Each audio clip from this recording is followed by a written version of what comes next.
Everyone, welcome back to my channel. So आज हम पढ़ने वाले हैं हमारा chapter light. So let's get started. Just लगे मैंने वॉच डाल ली एंड हाँ, ये वॉच प्रिटी है इसलिए डाल ली, बट ये थोड़ी सी पार्टी वेयर है, सो कोई लॉजिक नहीं बनता इसे डालने का घर पर। एंड लाइट, तो light is a chapter full of concepts, ठीक है। एंड थोड़ा सा टिपिकल चैप्टर लगता है बच्चों को क्योंकि इसके अंदर बहुत सारा कंटेंट है एंड आई अग्री, ठीक है। इसके अंदर बहुत सारा कंटेंट है, इसके अंदर बहुत सारे कॉन्सेप्ट्स हैं, बट ये एक इन शॉर्ट वीडियो जिसके साथ आप पूरा चैप्टर कवर करने वाले हैं। सो let's get started. Light, light क्या होती है? Light is a form of energy. Light energy है, लाइट एनर्जी है, राइट। लाइट एनर्जी है, राइट। अब जो लाइट होती है वो हमें क्या देती है? सेंसेशन टू सी, पावर देती है देखने की, ठीक है। अब क्या होता है, सपोज करो ये ऑब्जेक्ट है, जैसे मैंने देखना, ये ऑब्जेक्ट है और ये सोर्स है लाइट का, वाला सन ही है। तो इस पर जो होगी वो लाइट जाएगी एंड देन फिर ये रिफ्लेक्ट होकर मेरी आंख में आएगी, तभी मैं देख सकती हूँ लाइट को, ठीक है। तभी मैं लाइट को देख सकती हूँ। Okay bro.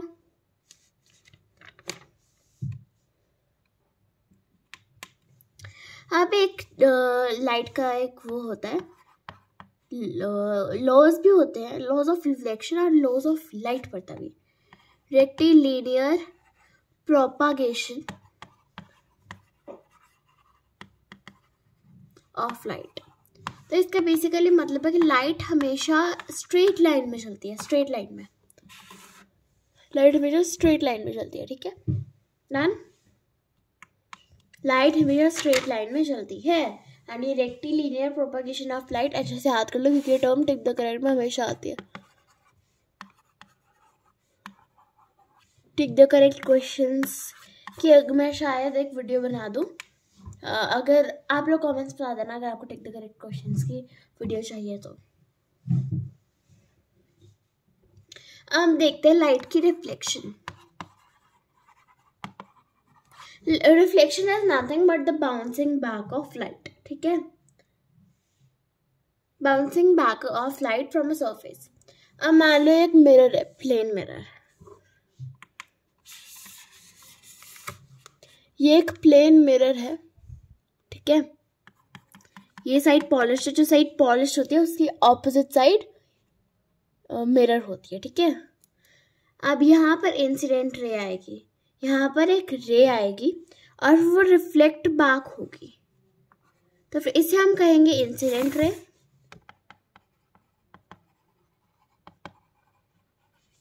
और इसे हम कहेंगे रिफ्लेक्टेड रे। अब एक हम इमेजिनरी लाइन ड्रॉ करेंगे which will be perpendicular to plane mirror, ठीक है, यानी 90 डिग्री का एंगल बनाएगी। अब ये जो एंगल बनेगा वो कहलाएगा एंगल ऑफ रिफ्लेक्शन, क्योंकि रिफ्लेक्शन वाली रे है, एंड ये एंगल कहलाएगा angle of incidence. So basically क्या होता है, angle of incidence is equals to angle of reflection. ये लो है रिफ्लेक्शन का, angle of incidence is always equal to angle of reflection. अब इसके क्वेश्चंस कैसे आते हैं, ये आपको एंगल ऑफ इंसिडेंस कहेंगे कि 60 है, तो फिर एंगल ऑफ रिफ्लेक्शन क्या होगा, 60 होगा ऑब्वियसली। अगर हमें पता है since angle of incidence is equal to angle of reflection, तो फिर angle of reflection is equal to 60 degree. अब एक और लो भी है, वापस ड्रॉ कर लेते हैं अपना डायग्राम।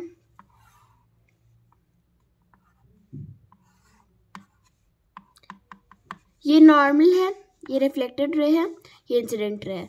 तो इंसिडेंट रे, रिफ्लेक्टेड रे और नॉर्मल एक ही प्लेन पे होता है, यानी एक ही प्लेन, एक ही सरफेस पे मतलब ये लैंड करता है, बेसिकली कहने का मतलब ये है, ठीक है। डन। अभी हमारे पास है real and virtual images. Real images real होती हैं, वर्चुअल इमेजेस वर्चुअल होती है, बस यही है सारा थ्योरी। तो जो रियल इमेज होती है वो रियल होती है, ठीक है, यानी वो एक्चुअल में मीट करती है, ठीक है। एक्चुअल में लाइंस जो है वो मीट, लाइट की रिफ्लेक्टेड रेज जो है वो मीट करती है, ठीक है। और ये स्क्रीन पे फॉर्म होती है हमेशा,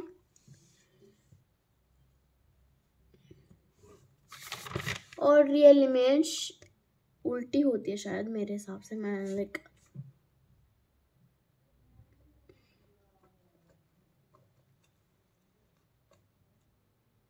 हाँ। एंड जो वर्चुअल इमेज होती है उसे अपन धक्के से मीट करवाते हैं तो वो स्क्रीन पे फॉर्म नहीं होती है, वो स्क्रीन पे फॉर्म नहीं होती है। रियल जो होती है वो इन्वर्टेड होती है, यानी उल्टी होती है। आपका सिर नीचे होगा, पैर ऊपर होंगे। एंड जो वर्चुअल होती है वो इरेक्ट होती हैं, सिर ऊपर ही होगा, पैर नीचे ही होंगे, ठीक है। Normal, easy. अब देन हमारे पास है प्लेन मिरर की प्रॉपर्टीज। प्लेन मिरर में जो इमेज फॉर्म होती है उसकी प्रॉपर्टीज क्या होती है बेसिकली? सबसे पहले वो वर्चुअल होती है क्योंकि वो स्क्रीन पे फॉर्म नहीं हो रही। अब मिरर स्क्रीन नहीं होता है, स्क्रीन होता है जैसे किसी पेपर पे फॉर्म होना, राइट, वो स्क्रीन है। डन।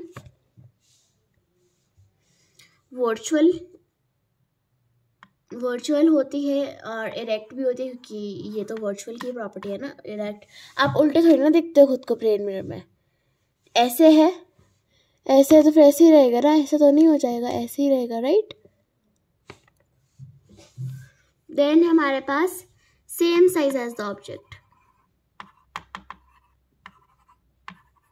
सेम साइज होता है ऑब्वियसली, राइट। मेरा हाथ इतना है तो इतना ही रहेगा, बड़ा थोड़ी ना हो जाएगा मिरर के अंदर। Same size as the object. अब सेम डिस्टेंस भी होता है। सेम डिस्टेंस कैसे होता है वो मैं आपको अभी समझाऊंगी, रुको। सेम डिस्टेंस और लेटरल इन्वर्जन। सेम डिस्टेंस समझाते हैं फिर लेटरल इन्वर्जन समझाऊंगे। मान लो हमारे पास है प्लेन मिरर, स्ट्रेट लाइन बनाते हैं, ये हमारा प्लेन मिरर है, ठीक है। यहाँ पर मिरर है बेसिकली और ये पॉलिश साइड है। अब यहाँ पर हमारा ऑब्जेक्ट खड़ा है, मतलब मैं खड़ी हूँ यहाँ पर, ठीक है। तो यहाँ पर ही मेरी इमेज फॉर्म होगी, ठीक है, यहाँ पर मेरी इमेज फॉर्म होगी बिहाइंड द मिरर। तो जितना डिस्टेंस यहाँ पर है उतना ही डिस्टेंस यहाँ पर होगा, यानी सेम डिस्टेंस होगा। अभी इधर सेम नहीं लग रहा बट वैसे मिरर के अंदर सेम ही होगा, ठीक है। एंड लेटरल इन्वर्जन क्या होता है, इसकी डेफिनेशन बड़ी बार आती है, बोर्ड के पेपर पे भी आती है। सो लेटरल इन्वर्जन की डेफिनेशन है interchange of left and right. अगर आप अपना राइट हैंड उठाओगे तो फिर लेफ्ट दिखेगा एंड वाइस वर्सा, लेफ्ट उठाओगे तो फिर राइट दिखेगा, ठीक है।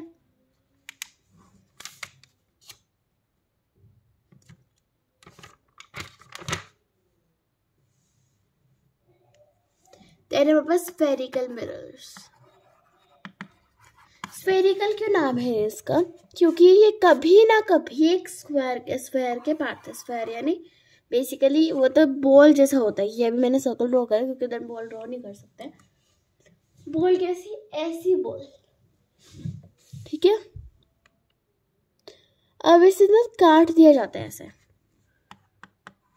तो फिर कुछ ऐसा फॉर्म हो जाता है। ये कुछ ऐसा फॉर्म हो जाता है, ठीक है। अब कुछ ऐसा फॉर्म हो गया तो फिर से इधर से पॉलिश कर दिया जाता है। बाहर से पॉलिश करेंगे तो फिर अंदर वाली साइड रिफ्लेक्ट करेगी। अंदर वाली साइड देखो केव जैसी है, केव जैसी है, तो उसका नाम होता है कॉनकेव, कॉनकेव मिरर, ठीक है, कॉनकेव मिरर। एंड अगर अपन अंदर वाली साइड पॉलिश कर देंगे तो बाहर वाली साइड रिफ्लेक्ट करेगी, तो फिर कॉनवेक्स मिरर, ठीक है। कॉनकेव और कॉन्वेक्स को समझते हैं डिटेल में। सबसे पहले आप रहेंगे कॉन्वेक्स, रुको, कॉनकेव कॉन्वेक्स समझ आ गया। कभी ना कभी एक स्फेयर के पार्ट थे, ठीक है, रुको ये ओके, ये कभी ना कभी एक स्फेयर के पार्ट थे। और अब उस स्फेयर को अच्छे समझते हैं, सर्कल अच्छा बना लेते हैं। ओके, अजीब सा सर्कल बना बट नेवर माइंड। तो सेंटर ऑफ मिरर होता है हमारा पोल, क्योंकि ये है ना बेसिकली मिरर, तो ये है मिरर अपना, तो ये उसका सेंटर है। पोल साइड भी होता है, इस साइड की ज़रूरत है।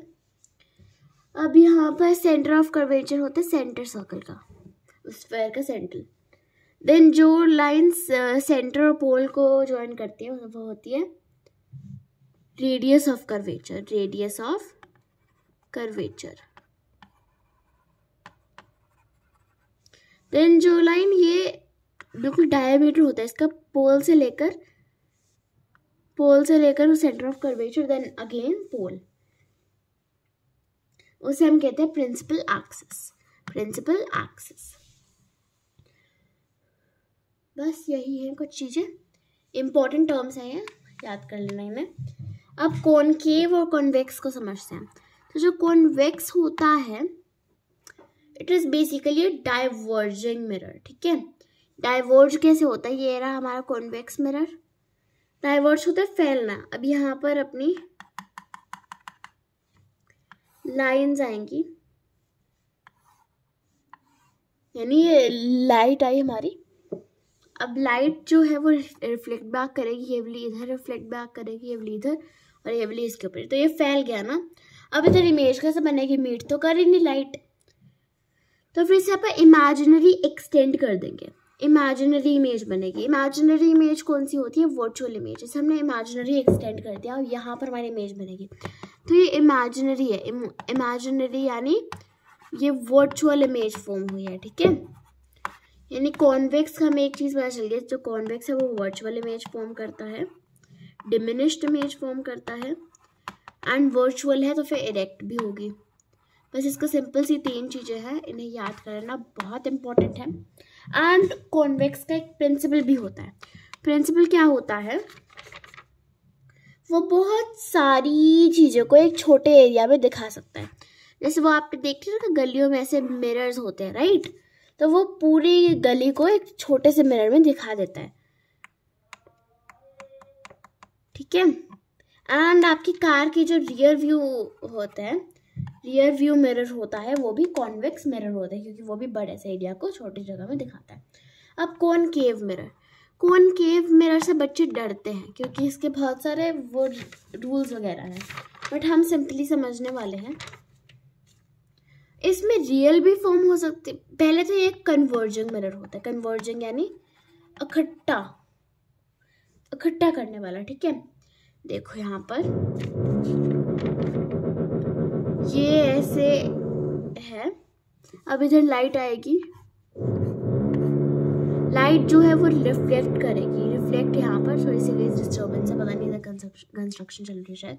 ये इधर ही रिफ्लेक्ट करेगी, ये इधर रिफ्लेक्ट करेगी, ये इधर रिफ्लेक्ट करेगी। देन यहाँ पर हमारी इमेज ये कन्वर्ज हो रहा है, यहाँ पर एक पॉइंट में मिल रहा है कन्वर्जिंग मिरर। अब ये तो रियल इमेज फॉर्म हो रही है। ठीक है, हमेशा ऐसा नहीं होता।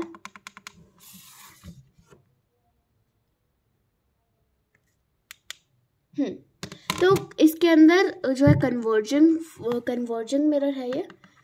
देन इसके अंदर रियल भी फॉर्म हो सकती है और वर्चुअल भी फॉर्म हो सकती है।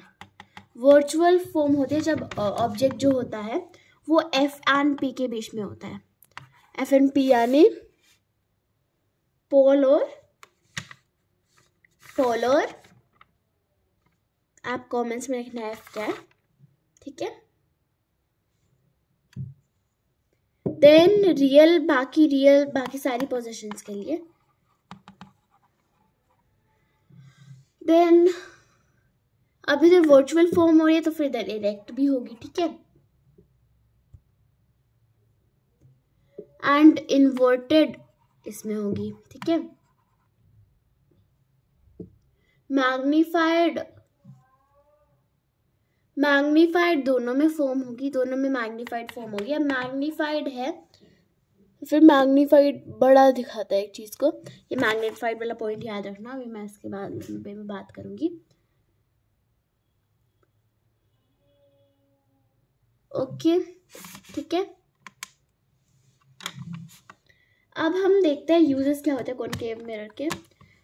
तो कॉनकेव मिरर का होता है प्रिंसिपल हीट बेसिकली। ठीक है, तो ये डेंटिस्ट यूज़ करते हैं, क्योंकि ये वो नहीं होता, क्या कहते हैं उसे, मैं भूल गई उसे क्या कहते हैं, वो जो होता है नहीं, क्योंकि मैग्नीफाइंग लेंस कहते हैं, हाँ इसे मैं भूल गई थी। मैग्नीफाइंग लेंस एक कन्वर्जिंग लेंस होता है, तो ये कन्वर्जिंग है और ये मैग्नीफाइंग लेंस, ठीक है। और टॉर्चेस में यूज़ होता है,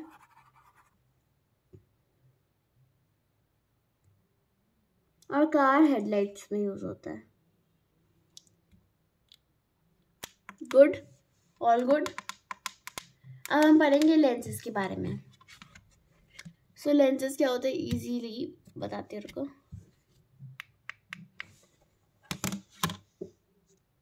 तो लेंसेज भी कॉनकेव और कॉन्वेक्स होता है लेंसेज। अब कॉनकेव कैसा था, कॉनकेव कुछ ऐसा था, केव जैसा, तो फिर इधर भी एक केव ड्रॉ कर दो एंड देन यहाँ पर लाइन ड्रॉ कर दो, ऐसा होता है कॉनकेव लेंस। एंड कॉन्वेक्स ऐसा होता है, ऐसा, और इसका सिमेट्रिकल ऐसा। अब इसके अंदर क्या हो जाता है, जो कॉनकेव मिरर होता है वो कॉन्वेक्स मिरर जैसा होता है, जो कॉन्वेक्स मिरर होता है वो कॉनकेव लेंस जैसा होता है, ठीक है। मैंने उल्टा नहीं बोला, मैंने सही ही बोला है, ऐसा ही होता है। अब ये देखो, अब जो कॉन्वेक्स लेंस होता है जो कि कॉनकेव जैसा, यानी वो क्या होगा, कन्वर्जिंग होगा। अब कन्वर्जिंग कैसे होता है, यहाँ पर डॉट डॉट लाइन ड्रॉ कर दो, तो यहाँ पर लाइट आई और फिर इधर मिल गई लाइट, ठीक है, इस पॉइंट पर, ठीक है। एंड ये जो होता है ये कॉनकेव लेंस, ये डाइवर्जिंग होता है।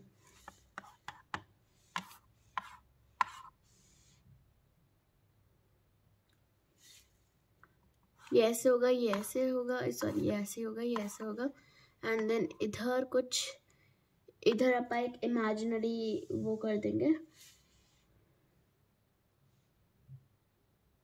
इमेजिनरी में एक्सटेंड कर देंगे पीछे, तो फिर यानी ये क्या था, कॉनकेव लेंस था। कॉनकेव लेंस में हमने इमेजिनरी करा, तो फिर वर्चुअल फॉर्म होगी, इरेक्ट फॉर्म होगी, और हमेशा डिमिनिश्ड फॉर्म होगी, ठीक है।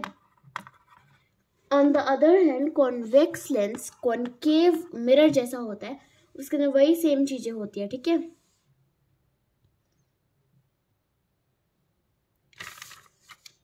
अब यहाँ पर देखो, यहाँ पर हमें कुछ और टर्म्स आई हैं, प्रिंसिपल फोकस और फोकल लेंथ। प्रिंसिपल फोकस तो आप समझ ही गए, लोगों को बताती हूँ। यहाँ पर सारी लाइंस मीट कर रही थी ना, यहाँ पर सारी रेज मीट कर रही थी, तो उस पॉइंट को कहते हैं फोकस। एंड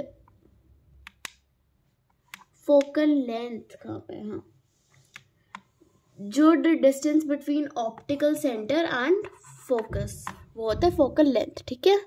और गाइस का एक लास्ट टॉपिक है विच इज स्पेक्ट्रम। स्पेक्ट्रम क्या करता है, आपको अपनी साइंस टीचर ने दिखाया हो या फिर नहीं दिखाया, आई डोंट नो।